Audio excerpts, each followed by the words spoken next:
bakers, I'm Carol. Madalas, akala ng iba, isang klase lang ang harina na ginagamit pag nagbe-bake. Pero, iba-ibang klase yan. Iba, maraming variety na pwede natin gamitin sa ating mga baking products. Kung soft at fluffy cakes ang gusto ko, cake flour ang best choice para sa mga chiffon cakes, sponge cakes, at cupcakes. Tara, samahan niyo ako mag-weigh.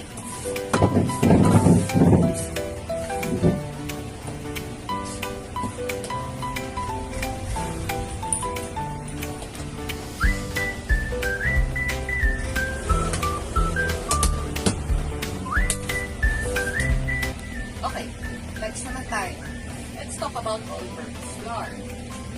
Ang all-purpose flour, ang best choice naman ang paggawa ng mga favorite ng mga bata ng cookies at brownies.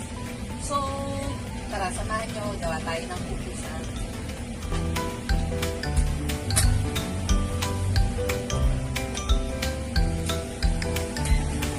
Nandito na lahat ng ingredients. So, wait na lang natin.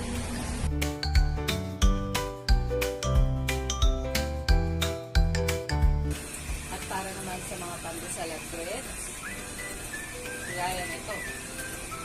Red flour mas bagay dahil nagbibigay ito ng texture at sugar. Tara, tingnan natin.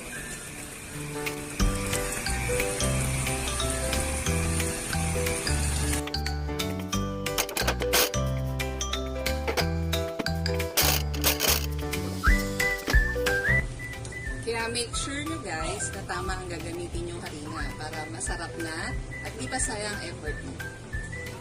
Happy baking!